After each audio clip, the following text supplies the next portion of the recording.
નમસ્કાર. દિવસભરના તાજા સમાચારોમાં તમારું સ્વાગત છે. તમારી સાથે હું છું પિનલગીરી ગોસ્વામી. સમાચારો વિસ્તારથી જાણીએ એ પહેલા મહત્વના સમાચારો ઉપર એક નજર. નમસ્કાર મિત્રો, મહત્વની હેડલાઇન્સ ઉપર નજર નાખીએ તો ફરી એકવાર ગુજરાતમાં નમકીન કંપનીમાં આગ લાગી છે. આગળ વાત થશે રિવરફ્રન્ટની ત્રીજા અને ચોથા તબક્કાની કામગીરી શરૂ કરવામાં આવી છે. ત્યારે વાત થશે આ તારીખથી શરૂ થઈ રહી છે ચૈત્ર નવરાત્રિ. આગળ વાત થશે એક સાથે 55 જુગારીઓ ઝડપાયા છે. વાત છે સાસણગીરની. આગળ વાત થશે વહેલી સવારે દેશમાં ભૂકંપના આંચકા અનુભવાયા હતા. ત્યારે વાત થશે સુરેન્દ્રનગર સૌથી ગરમ શહેર રહ્યું છે. આગળ વાત થશે વડનગરમાં સીએમના હસ્તે અનાવરણ કરવામાં આવ્યું છે. ત્યારે વાત થશે 25 ટ્રેન કેન્સલ થતાં મુસાફરો અટવાયા છે.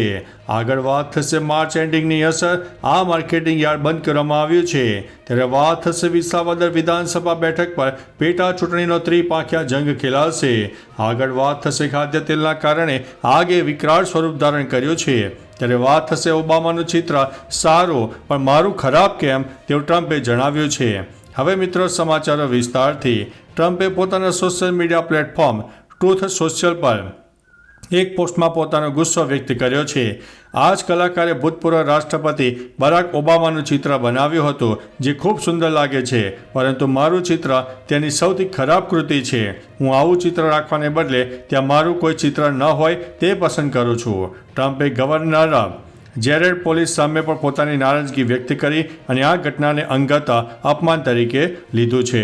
મિત્રો, અન્ય મહત્વના સમાચારની વાત કરીએ તો ખાદ્ય તેલના કારણે આગે વિકરાળ સ્વરૂપ ધારણ કર્યું. રાજકોટમાં નમકીન કંપનીમાં આગ લાગવાની ઘટના બની, જેમાં આગનું કારણ જાણી શકાયું નથી. આગ લાગવા પાછળ ખાદ્ય તેલનો જથ્થો કંપનીમાં રાખેલો હોવાથી અને આગે વિકરાળ સ્વરૂપ ધારણ કર્યું હોવાનું સામે આવ્યું છે. ફાયર વિભાગની 4 ટીમો ઘટના સ્થળે આગ ઉપર કાબૂ મેળવવા માટે પહોંચી ગઈ હતી. આગમાં મોટાભાગનો નમકીનનો જથ્થો બળીને ખાખ થઈ ગયો હતો. આગના કારણે કંપનીને લાખો રૂપિયાનું નુકસાન થયું છે. મિત્રો, અન્ય મહત્વના સમાચારની વાત કરીએ તો વિસાવદર વિધાનસભા બેઠક પર પેટા ચૂંટણીનો ત્રિપાંખિયા જંગ ખેલાશે. વિસાવદર વિધાનસભા બેઠક પર ફરી એકવાર ત્રિપાંખિયો જંગ ખેલાશે. વિધાનસભા બેઠક જીતેલી આમ આદમી પાર્ટી આ સીટ પર પોતાનો ઉમેદવાર ઊભો રાખ્યો છે, તો બીજી તરફ કોંગ્રેસ પણ પોતાની પરંપરાગત બેઠકને ફરી એક વખત જીતવા માટે ચૂંટણી મેદાનમાં ચોક્કસ જોવા મળશે. હર્ષદ રીબડિયા અને ભૂપત ભાયાણી સિવાય અન્ય કોઈને પણ ટિકિટ આપીને ઉમેદવાર બનાવી શકે છે. મિત્રો, અન્ય મહત્વના સમાચારની વાત કરીએ તો માર્ચ એન્ડિંગની અસર, આ માર્કેટિંગ યાર્ડ બંધ. રાજ્યમાં માર્ચ એન્ડિંગની અસર જોવા મળી રહી છે. દરમિયાન ઊંઝામાં આવેલું ગંજ બજાર એક અઠવાડિયા માટે બંધ રહેશે. ઊંઝા એપીએમસી 26 માર્ચથી 1 એપ્રિલ સુધી બંધ રહેશે. મહેસાણાના ઊંઝામાં આવેલું માર્કેટ યાર્ડ એશિયાનું સૌથી મોટું માર્કેટ યાર્ડ છે. બીજી તરફ બોટાદ માર્કેટિંગ યાર્ડ પણ આવતીકાલથી બંધ રહેશે, જે ફરીથી 1 એપ્રિલથી શરૂ થશે. માર્ચ એન્ડિંગના હિસાબોના કારણે આ માર્કેટ અઠવાડિયું બંધ રાખવામાં આવ્યું છે. મિત્રો, અન્ય મહત્વના સમાચારની વાત કરીએ તો 25 ટ્રેન કેન્સલ થતાં મુસાફરો અટવાયા છે. અમદાવાદના વટવામાં બુલેટ ટ્રેનની કામગીરી વચ્ચે ક્રેન પડી હતી, જેમાં 2 લોકો ઘાયલ થયા છે. આ ઘટનાને લઈને અમદાવાદથી વડોદરા અને મુંબઈ જતા મુસાફરો અટવાઈ ગયા છે, કેમ કે આ રૂટ પર 25 ટ્રેનો કેન્સલ થઈ છે. મળતી માહિતી અનુસાર વંદે ભારત પણ વડોદરા સુધી જ જશે. આ ક્રેન તૂટવાથી ઘટના કેવી રીતે થઈ તેનું કારણ હજુ સુધી સામે આવ્યું નથી. હજુ સુધી રેલવે તંત્ર દ્વારા આ ઘટનાને લઈને કોઈ નિવેદન જાહેર કરવામાં આવ્યું નથી. મિત્રો, અન્ય મહત્વના સમાચારની વાત કરીએ તો વડનગરમાં સીએમના હસ્તે ખાસ અનાવરણ. સીએમ ભૂપેન્દ્રભાઈ પટેલે વડનગરના હાટકેશ્વર મહાદેવ મંદિરના સુવર્ણ શિખરનું અને નવનિર્મિત યજ્ઞશાળાનું અનાવરણ કર્યું. મંદિરમાં 1400 ગ્રામ સોનાનું શિખર તૈયાર કરાયું છે. યજ્ઞશાળામાં સિમેન્ટ અને કોન્ક્રીટ વપરાયો નથી. રાજસ્થાનના ધોલપુરના પથ્થરથી યજ્ઞશાળા બનાવી છે. અહીંના મહાદેવ મંદિરે 5.5 કરોડ રૂપિયાના ખર્ચે ખાસ લાઇટ એન્ડ સાઉન્ડ શો પણ તૈયાર કરાયો છે. આ મંદિરની પ્રાણ પ્રતિષ્ઠાનો મહોત્સવ 3 દિવસ સુધી ચાલવાનો છે. મિત્રો, અન્ય મહત્વના સમાચારની વાત કરીએ તો સુરેન્દ્રનગર રહ્યું છે સૌથી ગરમ. ગુજરાતમાં ગરમીના પારા વચ્ચે વધુ તાપમાન સુરેન્દ્રનગરમાં નોંધાયું છે. 41 ડિગ્રી રહ્યું છે.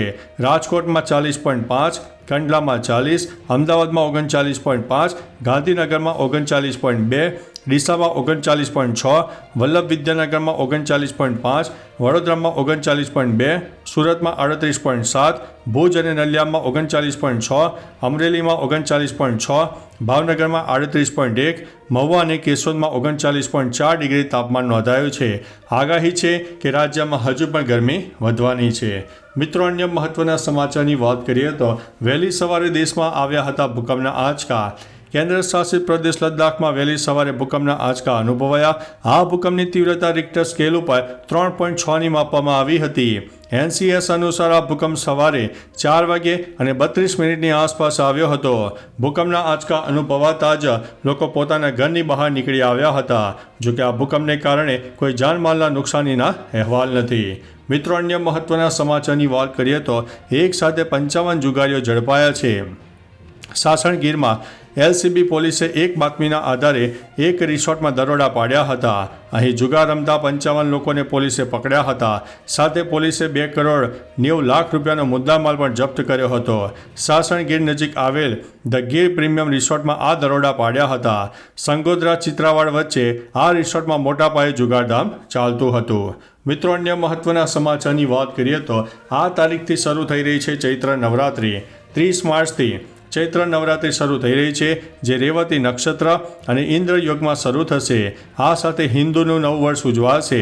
દરમિયાન કળશ સ્થાપના અને ધ્વજારોહણ થશે. એક પંચાંગ મુજબ કળશ સ્થાપનાનો શુભ સમય સવારે 6 થી લઈને બપોરે 2 કલાક સુધીનો રહેશે. ત્યારે પવિત્ર સ્થાને કળશની સ્થાપના કરાશે. આ નવરાત્રિના 9 દિવસો સુધી માતા દુર્ગાની આરાધના માટે અખંડ જ્યોત કરવામાં આવે છે.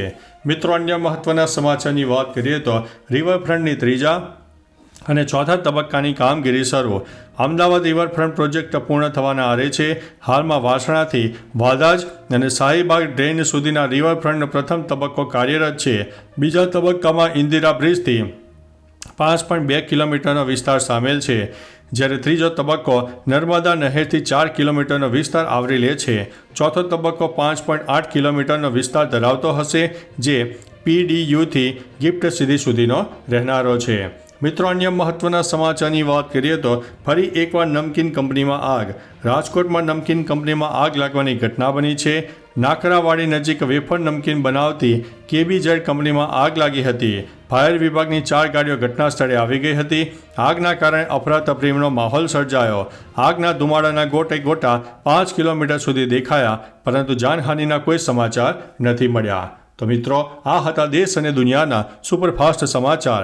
આપણે ફરીથી એક નવા સમાચાર લઈને મળતા રહીશું. ત્યાં સુધી અમને રજા આપશો. નમસ્તે.